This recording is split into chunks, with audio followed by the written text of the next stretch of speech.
Olá, está começando o Religare Conhecimento e Religião. E hoje nós vamos falar sobre Deus na filosofia de Immanuel Kant. É título do livro escrito pelo nosso convidado, está aqui com a gente, Ângelo José Salvador, professor da PUC Minas e mestre em filosofia pela FAGE. Ângelo, um prazer recebê-lo aqui. Bem-vindo. Olá, Flávio. É um prazer estar aqui e agradeço o convite. Obrigado. Procure pelo Religare Conhecimento e Religião no YouTube e nos desenvolvedores de podcast, como por exemplo Spotify. Inscreva-se em nossos canais, acompanhe, curta, compartilhe as nossas entrevistas. Ângela, como é que foi a sua aproximação desse filósofo? O que é que te levou a fazer uma pesquisa, um estudo sobre Deus na filosofia de Immanuel Kant? Não é pouca coisa se dedicar a isso, né? Sem dúvida, Flávio. A história com esse pensador, ela começa na minha adolescência. Então, eu fui criado em uma tradição católica, muito, vamos dizer assim, rigorosa. Era o ir à igreja todos os domingos, sem falhar, né? E venho de uma região onde nós não tínhamos muito contato com padres. Então, nós tínhamos que celebrar, nós tínhamos que assumir a catequese. E, de alguma maneira, esse assumir catequese, celebrar, eu fui me aprofundando cada vez mais nos elementos do cristianismo, pelo menos naquele contexto de comunidade. Então, eu me lembro que fiz a primeira pregação, a primeira homilia, foi um momento assim que, aquele momento dá vontade de sair correndo, né? Mas depois eu tive uma sensação muito boa.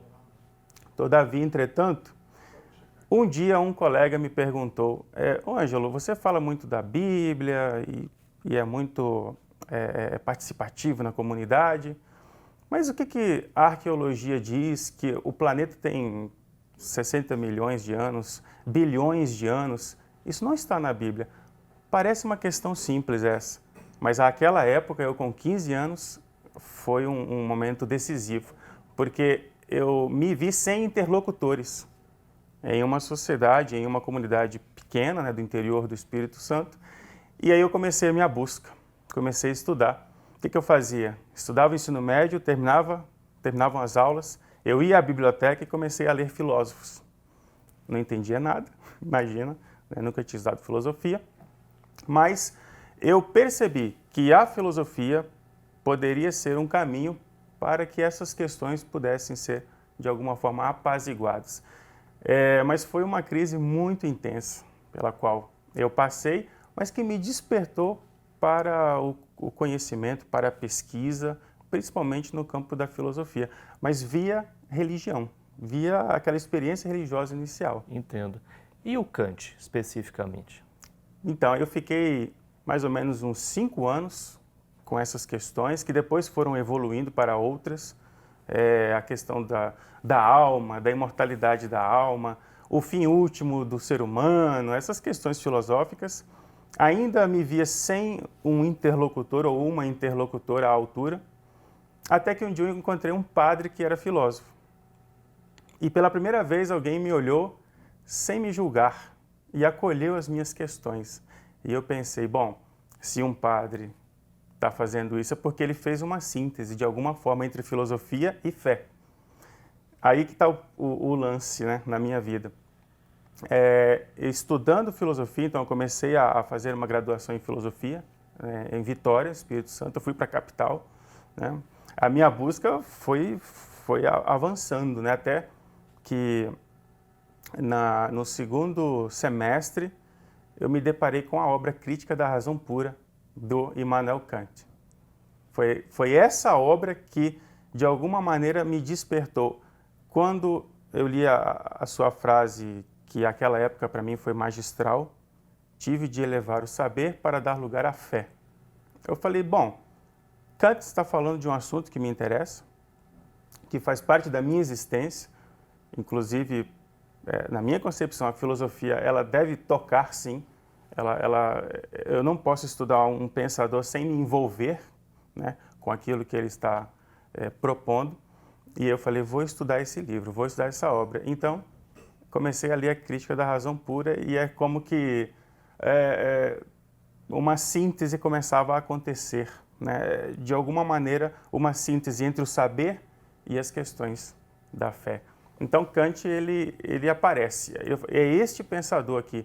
Ele conversa comigo de alguma maneira, Sim, né, sim. e eu com ele. Como é que você apresenta o filósofo para quem nunca nem ouviu falar, né?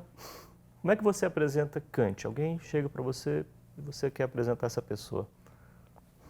Então, primeiro Kant, ele, no início da vida, não é esse Kant como nós conhecemos, da segunda fase, chamada fase crítica.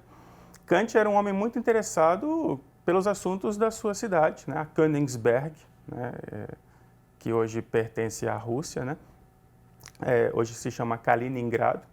Mas ele era um homem que participava dos jantares, dos bailes, das conversas, dos assuntos políticos da Europa. Então, não é esse Kant que parece só um cérebro, né? O Kant era uma pessoa extremamente envolvida com os assuntos do tempo dele. Tá? Só que eu apresento o Kant também como um homem embebido, digamos assim, do cristianismo. Claro que de uma vertente do luteranismo, que é o pietismo, né? Que é uma linha mais radical do luteranismo, principalmente por influência da mãe. Então, o Kant tem essa marca cristã, pietista, mas ao mesmo tempo o homem que era conhecido na cidade e que alguns até, certamente, quando o encontrassem depois de sua fase crítica, o estranhariam, porque ele aos poucos vai diminuindo sua presença nessas rodas de conversa, nos jantares, e ele começa a se dedicar a essa fase chamada crítica. Sim. Então eu apresento o Kant. É sim um pensador complexo, não podemos negar isso. Em alguns momentos eu acho que fiquei 3 ou 4 horas em um único parágrafo, quando eu comecei a estudá-lo, e eu falei, não é possível, isso não tem condições, né? E buscava outras traduções, mas esse é o Kant. É sim um caminho um tanto tortuoso, todavia, entretanto, é um homem extremamente envolvido com os temas do seu tempo, e a ciência também é um outro tema importante para ele. Então, alguém preocupado, é um filósofo que produz uma filosofia que está conversando com o seu tempo. Eu apresento o Kant dessa maneira. Já que nós vamos falar sobre esse tema, né, Deus na filosofia de Kant, você falou de um perfil religioso específico da família, né, ao qual ele mesmo pertencia. O que a gente pode falar do pietismo, assim, um pouquinho mais de detalhe, para a gente entender que tipo de cristianismo, né, que tipo de debate sobre a questão da religião nós vamos encontrar no autor? O acento moral, né? A ética é o ponto central dessa linha pietista. E, querendo ou não, um acento no sujeito, né? O sujeito que lê a Escritura, o sujeito que interpreta a Escritura, mas sempre com esse viés moral, o rigor moral, conhecido também como moralismo, né? Então, essa é a característica principal, e Kant traz isso muito forte, né? Então, a moralidade quase como uma espécie de salvação mesmo, né? Mas uma salvação que tem a participação do sujeito, né, como centro, o sujeito autônomo, né, que põe para si mesmo leis, né, e que através dessas leis, das leis morais, ele vai deliberar, ele escolhe, ele guia, digamos assim, a sua vontade, né, para fazer o que deve ser feito, tá? E não pensar muito, digamos assim, em linhas gerais, numa vida futura, mas já agora eu tomar as rédeas, digamos assim, né, da ação moral e fazer, porque você deve. Eu devo agir assim, não tem muito o que negociar, não, tu deves. Então, o tu deves kantiano, tá, traz muito do pietismo também, essa herança, né, essa marca moral. Você falou que uma marca, né, na trajetória do filósofo é a crítica. Então, o que a gente deve entender por crítica no pensamento de Kant? Como o Leonardo está me avisando aqui, em 2 minutos. A gente consegue? Certo. Bom, então, a crítica kantiana coloca a razão numa espécie de tribunal. Quais são os limites da razão para o conhecimento. Como posso conhecer? O que posso saber, né? É a pergunta fundamental dele.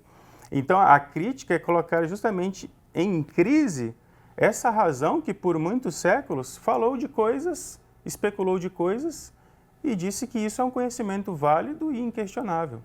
Como, por exemplo, o mundo, a alma e o ente supremo, Deus, né? Então, o Kant vai, peraí, vamos julgá-la, né? Para depurar isso e, de fato, estabelecermos um conhecimento seguro e que seja pertinente. Talvez a razão ela não tenha um lugar aqui no mundo da ciência, do saber, mas talvez em uma outra faceta humana, por exemplo, a moralidade, ela tem assim uma função válida. Então a gente precisa aplicar isso então na questão da moral e na questão de Deus que está associado então à questão da moral nesse filósofo. Acho que esse é o tempo para a gente continuar a nossa conversa. Aqui no Religare, hoje eu estou com Ângelo José Salvador e nós estamos falando sobre o livro Deus na Filosofia de Immanuel Kant. Nós vamos falar ainda mais sobre esse livro no próximo bloco. Vamos fazer agora um rápido intervalo. Voltamos já.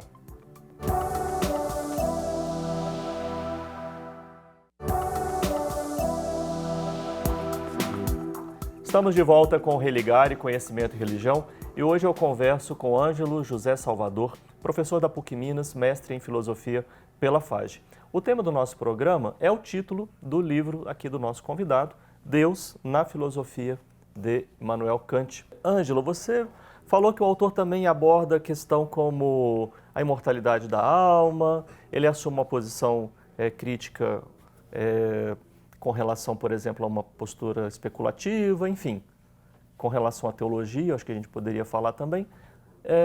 Antes da gente falar de moral, Deus, essa questão, como é que aparece no pensamento do Kant, essa abordagem sobre mortalidade? São muitos temas, mas Sim. Estão aqui recortando.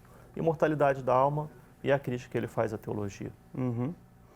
Então, a questão da alma para Kant é porque no nível do conhecimento, do entendimento, eu só posso conhecer isso aqui, são fenômenos, como nós estamos aqui nessa sala, eles se doam a nós, é isso que eu posso conhecer. E o intelecto, por meio de categorias, pensam essas sensações advindas, digamos, do mundo empírico, né, em linhas gerais. E Kant pergunta, bom, mas e a alma? Me dê aí, né, um quilo dela, ou algum fenômeno que possa remeter à alma. Se pararmos para pensar, de fato, não temos. Então, ela é mera especulação. Dizer que eu posso conhecer isso e comparar a um conhecimento científico, lembremos que Kant está maravilhado com a física de Newton, de Galileu, né, o conhecimento dos fenômenos. Então, para ele, o conhecimento só é possível quando eu penso o sensível por meio das categorias do meu intelecto. Aí eu conheço. E a alma?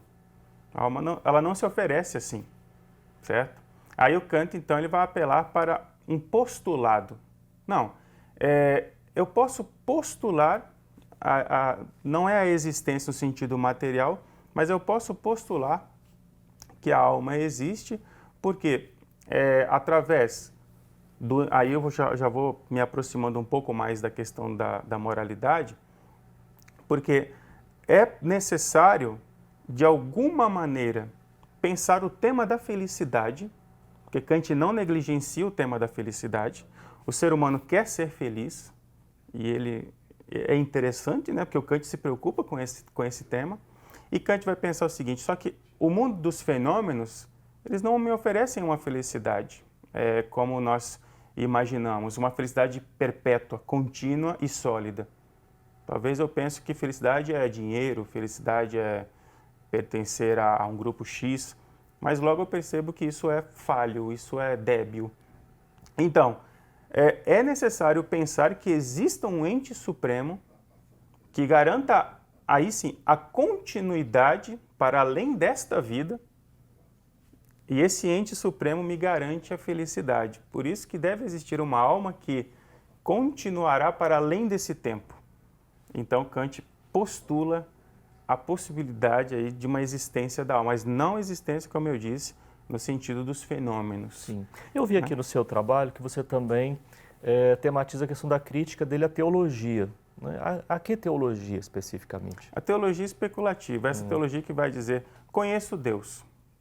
Como conhecer aquilo que eu disse, o fenômeno. Né? Kant vai dizer que você, na verdade, está acelerando sobre o nada. Tá? Esse tipo de uma teologia meramente especulativa, que ele também vai chamar de metafísica, ela está pensando um conhecimento aqui, mas sem fundamentação. Então, na verdade, é uma teologia que está partindo do ponto zero e não vai para lugar nenhum. Ela continua especulando e se maravilhando de suas conquistas, mas sem produzir um conhecimento fundamentado, digamos assim. Né?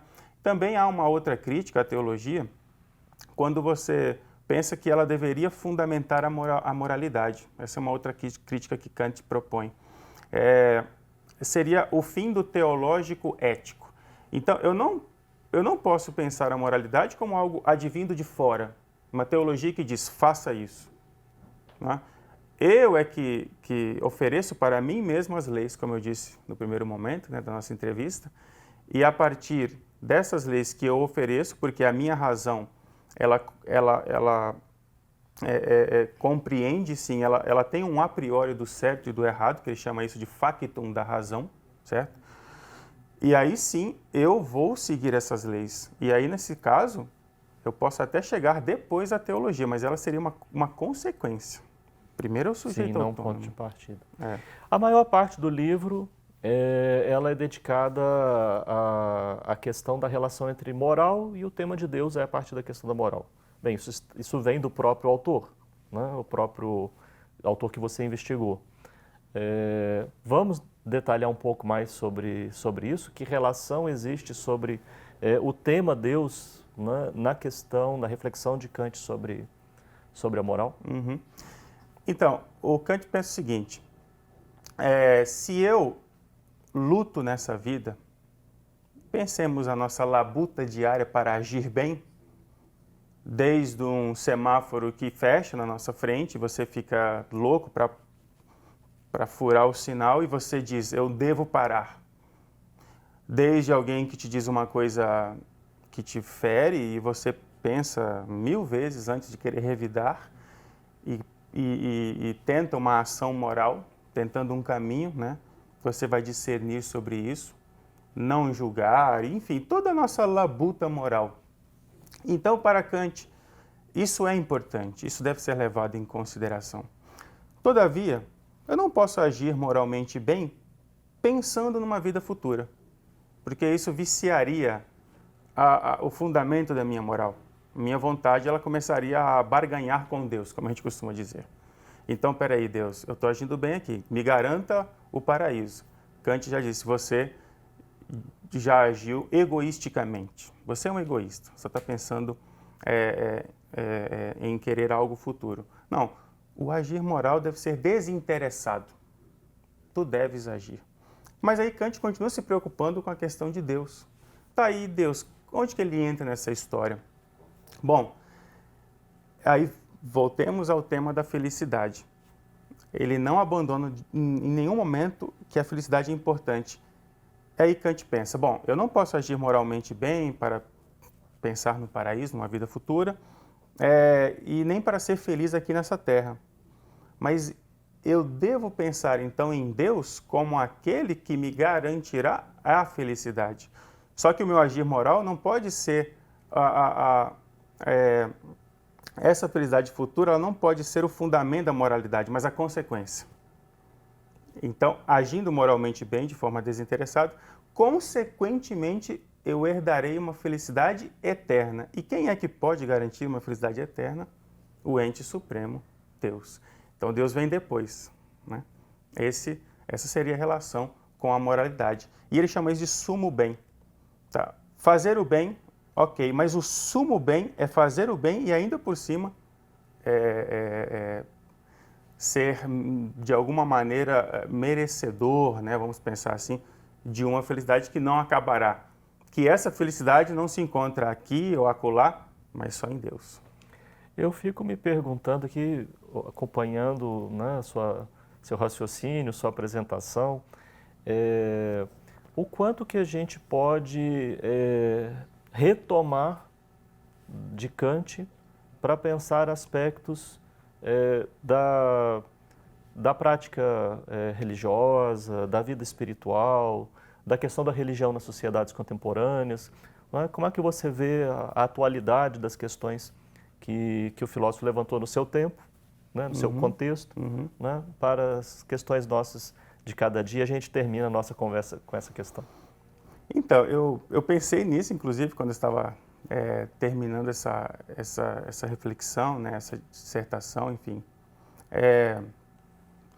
E aí eu penso que talvez fala-se muito de Deus, especula-se muito. Um diz é isso, é aquilo ou aquilo outro. Mas o Kant está tentando, de alguma forma, nos alertar para uma certa reserva em relação a algo que nós não podemos compreender plenamente. É como se fosse algo demasiadamente grande o suficiente para que eu não tentasse capturá-lo, né? Então, o Kant pensa primeiro o ser humano, então vamos agir com aquilo que nós temos, que é a história, nossas relações cotidianas, e não ficar o tempo todo dizendo, nomeando Deus e dizendo, eu o encontrei, ele é isso, como que tentássemos dominá-lo, né? Mas o Kant, então, nos chama a atenção para a nossa finitude. Pensar a nossa finitude, né? O que podemos conhecer, o que nós podemos esperar, são as perguntas que ele faz, né? Como devemos agir, para assim falar de Deus de uma forma mais humilde, ou do ente supremo, como ele mesmo coloca. Talvez Kant pudesse nos ajudar nesses aspectos. E pensando que do lugar de uma filosofia da religião até orientar uma posição, uma experiência religiosa não egoísta, não exatamente. autocentrada. Muito obrigado, parabéns pelo seu trabalho, obrigado pelo livro, pela dedicatória tão carinhosa aqui. Você então quiser saber mais sobre o livro do Ângelo José Salvador, Deus na Filosofia, de Immanuel Kant, fica a dica de uma boa leitura, né, fundada numa excelente pesquisa que foi feita no mestrado em Filosofia na FAG. Nosso convidado ainda volta em algum momento para falar da pesquisa de doutorado que ele está fazendo aqui na PUC Minas. Nós somos um projeto de extensão do Programa de Pós-Graduação em Ciências da Religião da PUC Minas e você pode conhecer sobre as nossas atividades e cursos de especialização, de mestrado e de doutorado acessando a página que está em pucminas.br/ppgcr. Obrigado a você que nos acompanha, obrigado a toda a nossa equipe aqui na TV Horizonte. Nós voltamos na semana que vem. Um abraço muito cordial e até o próximo Religare Conhecimento e Religião.